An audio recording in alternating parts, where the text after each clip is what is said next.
শীতে শীতে হাসপাতালগুলোতে এরকম বাড়ছে শীতজনিত যে রোগগুলো, সেই রোগগুলো নিয়ে কিন্তু হাসপাতালে রোগীর সংখ্যা কিন্তু আসলে দিন দিন বাড়ছে।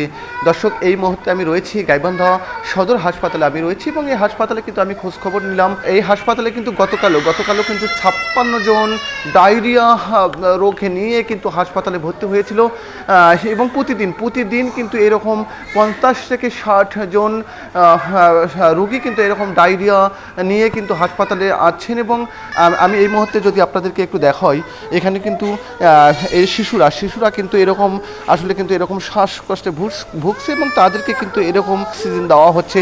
এবং অনেক সংখ্যক শিশু থেকে শুরু করে এবং বিভিন্ন বয়সের যে মানুষরা, সেই মানুষরা কিন্তু হাসপাতালে আসছে। দর্শক, আমি কিন্তু গাইবান্ধা সদর যে হাসপাতাল, সেই হাসপাতাল ছাড়াও কিন্তু আমি যে উপজেলা স্বাস্থ্য কমপ্লেক্সগুলো রয়েছে, সেই স্বাস্থ্য কমপ্লেক্সগুলোতে কিন্তু আমি খোঁজখবর নিয়েছি।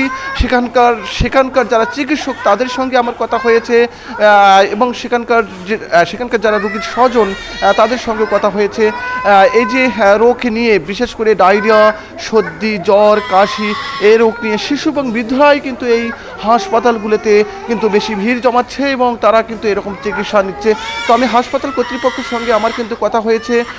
তাদের যে এই যে হাসপাতাল কর্তৃপক্ষ কিন্তু আসলে এইরকম বেড ছাড়াও কিন্তু এরকম বাইরে একটু দেখাবো সেই চিত্রগুলো। এরকম বাইরেও কিন্তু আসলে অনেক রোগী কিন্তু আসলে এরকম চিকিৎসা নিচ্ছে, এবং তাদের যে ওষুধপত্র সেগুলো পর্যাপ্ত রয়েছে। হাসপাতাল কর্তৃপক্ষ আমাদেরকে কিন্তু আসলে এমনটাই বলছে। গত এক সপ্তাহের ব্যবধানে কিন্তু এরকম গাইবান্ধায় 2 জন মানুষের মৃত্যু হয়েছে। একজন কিনা এরকম শ্বাসকষ্টজনিত, আর একজন কিনা এরকম আগুন তাপাতে গিয়ে একজনের মৃত্যু হয়েছে।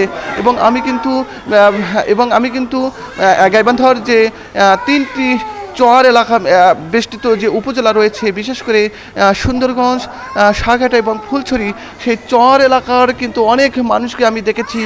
তারা কিন্তু আসলে কষ্টে রয়েছে। চর এলাকাগুলো থেকে যে এইরকম সদর হাসপাতালগুলোতে আসলে যে চিকিৎসার জন্য আসবেন, সেখানেও কিন্তু মানুষের ব্যাপক কিন্তু আসলে কষ্ট হচ্ছে। সব কিছু মিলে যদি আমি বলি, এই শীতজনিত রোগে আক্রান্ত হয়ে হাসপাতালগুলোতে কিন্তু ভিড় করছেন এরকম রোগীরা। তো এই ছিল আমার কাছে গাইবান্ধার সদর হাসপাতাল এলাকা থেকে সর্বশেষ। রবিউল ইসলাম, সময়ের কণ্ঠস্বর, গাইবান্ধা।